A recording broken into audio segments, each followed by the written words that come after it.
ॲथरच्या दमदार स्कूटर्स आता कुडाळमध्ये. ॲथर 450 आणि ॲथर रिस्टा. आजच भेट द्या Ather showroom, Mumbai Goa highway, Kudal. Hotel spice कोकणच्या समोर. संपर्क 9730 10 64 77.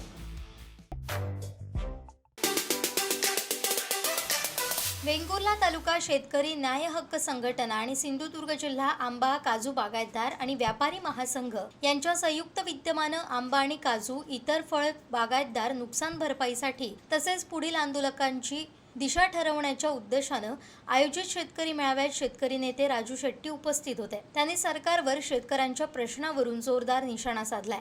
यावेळी व्यासपीठावर स्वाभिमानी शेतकरी संघटनेचे राजेंद्र गडेंद्वार, सिंधुदुर्ग फळ बागायतदार संघटनेचे अध्यक्ष विलास सावंत, देवगड आंबा बागायतदार व्यापारी संघ अध्यक्ष काका ढोके, ज्येष्ठ नेते अमके गावडे, वेंगुर्ला शेतकरी न्याय हक्क संघटना अध्यक्ष तथा जिल्हा परिषद सदस्य संजय गावडे, जिल्हा परिषद सदस्य विजय नाईक, संघटनेचे कुडाळ तालुकाध्यक्ष विजय प्रभू आदी उपस्थित होते. तर या मेळाव्याला तालुक्यातील आंबा काजू उत्पादक शेतकरी मोठ्या संख्येने उपस्थित होते. निसर्गामध्ये त्या वनस्पतीची वाढ होण्यासाठी जे काही परिस्थिती तयार व्हायला लागते ते न झाल्यामुळं आंबा पिकावर त्याचा परिणाम झाला.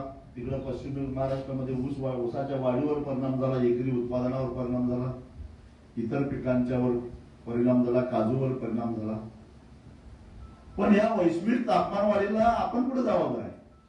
शेतकरी कुठे जबाबदार आहे? पर्यावरणाची छेड काढणारे राहिले ना आम्हाला राहिले. त्यामुळे पर्यावरणाचं संतुलन बिघडलं, निसर्गाचं संतुलन बिघडलं. पण शिक्षा मात्र आज शेतकऱ्याला होते. कदाचित हे जे काही तणनाशक कीटकनाशक आपण मोठ्या प्रमाणामध्ये वापरतो त्याच्यावर निर्बंध न घातल्यामुळे किंवा त्याच्यावर खरं तर अनेक कीटकनाशक अशा प्रकारचे आहेत की जगामध्ये अनेक देशामध्ये त्याच्यावर बॅन आहे, बंदी आहे. पण या कंपन्या बिनदिक्कतपणे आपल्याला ते देतात आणि त्या कीटकनाशकामुळे कदाचित मधमाशांचा मृत्यू झाला असेल किंवा त्यांच्यामध्ये काहीतरी अशा प्रकारचं काही डिसीज तयार झाले असतील की ते मधमाशाच जन्माला आले किंवा त्या अल्पजीवी ठरल्या. त्यामुळं फलधारणा झालेली नाही, परागीकरण झालं नाही. ही सगळी कारणं आहे. त्याचा शोध घ्यायचं काम हे कृषी विद्यापीठाचा, संशोधन केंद्राचा, ICARचा, ICRISATचा आहे, आमचं नाही आहे. कारण मुळात ह्या संकटाला, या अडचणीला आम्ही जबाबदारच नाही आहे. पण इथं मला सरकार आणि या सगळ्या संशोधन संस्था ह्या पूर्णपणे फेर गेलेल्या दिसत आहेत. कुणाचंच याच्याकडे लक्ष नाही. मी देवगडला ज्यावेळी मेळाव्याला गेलो त्यावेळी दापोली कृषी विद्यापीठाच्या अनेक तज्ञांना फोन करून विचारण्याचा प्रयत्न केला. एकाकडे मला माझं समाधान केलं. मी काय बॉटनीतला तज्ञ नाही, मी काय कृषी पदवीधर सुद्धा नाही, मी आहे इंजिनिअरिंगचा माणूस. पण तरी सुद्धा माझ्यासारख्या त्यातला अज्ञानी असणाऱ्या माणसाचं समाधान करता येईल असं सुद्धा ज्ञान जर का या लोकांच्याकडे नसेल, माहिती यांच्याकडे नसेल, तर हा देश आपण कृषीप्रधान म्हणतो, हे राज्य आपण कृषीप्रधान म्हणतो. पण कृषीप्रधान राज्यामध्ये शेती, याच्यामध्ये जवळपास 62% शेतकरी जनता ही प्रत्यक्ष अप्रत्यक्षरित्या शेतीवर अवलंबून आहे. प्रत्यक्ष आणि अप्रत्यक्ष. कोण व्यापारावर अवलंबून असतील, कोण निविष्ठाच्या व्यापारात असतील, कोणी अवजार तयार करत असतील, कोणी प्रत्यक्ष उत्पादन करत असतील. पण या सगळ्यांची बेरीज आहे 62%. म्हणजे 38% एका बाजूला ज्यांचा शेतीशी दुरान्वयी संबंध आहे, शहरातले आणि खेड्यातले मिळून, आणि 62% दुसऱ्या बाजूला ज्यांचा शेतीशी थेट प्रत्यक्ष अप्रत्यक्षरित्या संबंध आहे. पण तरी सुद्धा जर का या व्यवसायाकडे इतक्या गांभीर्यानं जर का सरकार बघत नसतील तर कुठंतरी आपण सुद्धा त्याला जबाबदार आहोत हे लक्षात घ्या. कारण आपण स्वतः त्याच्याकडे गांभीर्यानं कधी बघितलं नाही. अशा प्रकारची तरतूद असणारा तो कायदा होता आणि त्याच्यामध्ये आम्ही आता सरकार फक्त 24 पिकांना हमीभाव जाहीर करतं, नाशवंत पिकांना करत नाही. नाशवंत पिकामध्ये फळं आली, भाजीपाला आला, दूध आलं, मासळी आली, डिंक आला, आता आदिवासींचे सगळे उत्पादन आले. अगदी ह्याला चिकनला आणि अंड्याचा सुद्धा समावेश नाही.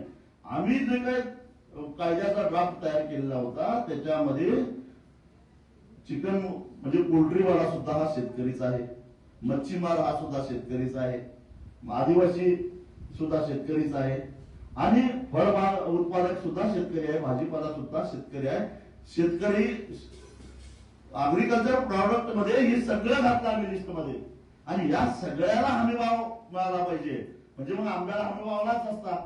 तो कायदा जर का संमत झाला असता पार्लमेंटमध्ये, कारण एक लक्षात ठेवा, शेती संदर्भातली सगळीच्या सगळी धोरणं सगळी कायदे हे दिल्लीत होतात, इथं राज्याच्या हातामध्ये काही नाही.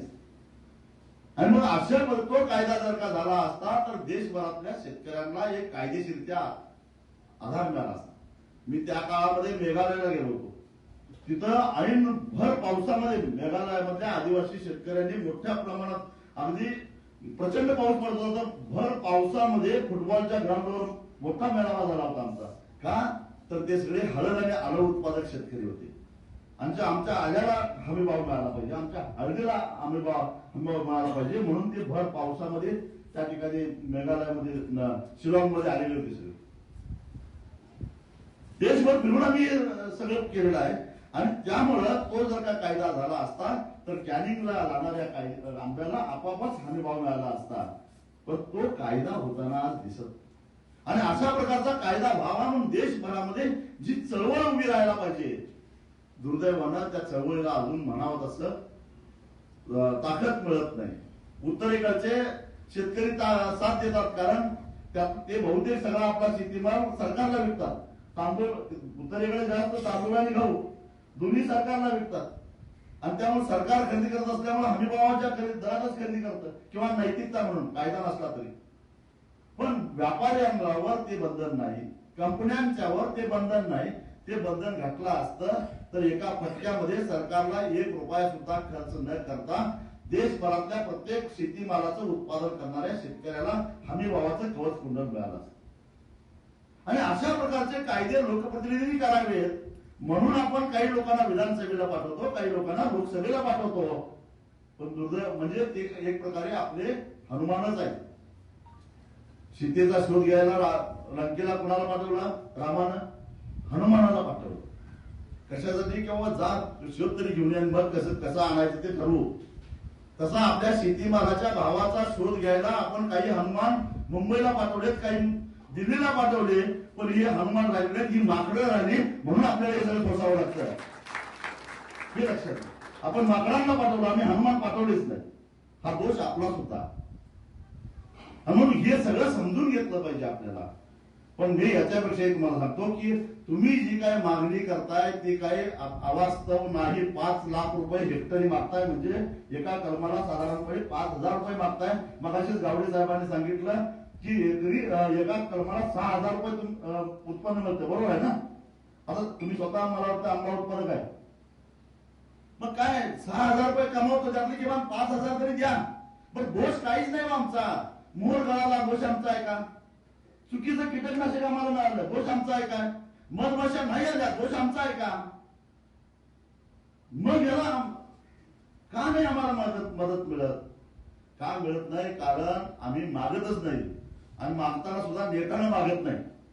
आमच्याकडे एक म्हण आहे, तुमच्या रागीने मला माहित नाही, आरडणाऱ्याच्या एरड्या कपत्यात पण गप्प बसणाऱ्याचं सोनं सुद्धा कपत नाही. मग आम्ही आरडायला शिकलं पाहिजे ना. हा, ते एका सुरात नाही. एकटा मालवणीत रडणार, एकटा मराठीत रडणार, एकटा अजून कशात रडणार. हे असं नाही चालणार. शेतकरी तितका एक असं म्हणून साऱ्या शेतकऱ्यांची एकजूट करून आपल्याला ही लढाई पुढे घेऊन जायची आहे. मी तुम्हाला खात्री देतो की माझ्याकडे एवढी नैतिकता आहे, माझ्याकडे एवढा नैतिक अधिकार आहे. मी सांगेन आम्हाला रत्नागिरी आणि सिंधुदुर्ग जिल्ह्यातला माझा आंबा उत्पादक, काजू उत्पादक संकटात सापडलेला आहे. अजून तो जरा लहान आहे आणि अशा परिस्थितीमध्ये त्याच्या मत्तीला जायची गरज आहे. मी निघालोय, तुम्ही येणार का नाही सांगा. बघा झुंडीच्या झुंडी तुमच्या बरोबर येतात का नाही? सगळं डोंगर ओरडून तिकडे सगळी माणसं येतील. पण तुम्ही आलं पाहिजे ना. पण असं नको व्हायला. पोलीस मला म्हणणार अहो सगळी तिकडचीच आहे, तिकडची कुठे आहे? अख्ख्या 12 जिल्ह्यातल्या शेतकऱ्यांच्या शेतातनं जाणारा 1,15,000 कोटी रुपये खर्च होणारा जो रस्ता केवळ 40,000 कोटीत पूर्ण होणार होता, त्यात 65,000 कोटी रुपये भ्रष्टाचार करायचा डाव या लोकांचा होता. हा सगळाच्या सगळा डाव हाणून पडणारा मी माणूस आहे. त्यामुळं तुमचं जर किती 2,500 काढायचे, तुमचे 2,500 कोटी काढायचे सरकारच्या खिशातनं, अहो ते 50,000 कोटी त्यांच्या घशात जाणारे वाचवा लागलो मी का? असे काय का? नेपोलियनच्या शब्दकोशामध्ये अशक्य हा शब्द नव्हता, तसं स्वाभिमानीच्या चळवळीच्या शब्दकोशामध्ये अशक्य हा शब्द नाही आहे. लक्षात ठेवा. तुमचं राहू दे, आमचं राहू दे, एवढ्या एवढ्या रकमेला मिटूया म्हणतील का नाही? त्यासाठी आपल्याला ही एकजूट करायची आहे. मग इथं पक्ष कुठं आला? इथं संघटना कुठे आली? इथं राजकारण कुठं आलं? इथं कोकणी आणि घाटी वाद कुठं आला? कायच नाही. आपल्याला शेतकऱ्याचा प्रश्न सोडवायचा आहे आणि तो अशा पद्धतीने सोडवायचा आहे. आणि तो सोडवण्यासाठी आपल्याला सगळ्यांना संघटितरित्या प्रयत्न करायचा. आणि बघू मग उद्याच्या 6 मार्चच्या बजेटमध्ये त्यांनी काहीच केलं नाही, तर ताकदीनं 12 मार्चचा मोर्चा काढू आणि 12 मार्चच्या मोर्चापर्यंत सुद्धा त्यांनी काही केलं नाही, तर मग पुढे काय करायचं? कुणाला तुडवायचा काय, कुणाला ठोकायचा काय, कुणाला काय करायचं ते त्या दिवशी मोर्चा दिवशी ठरवू.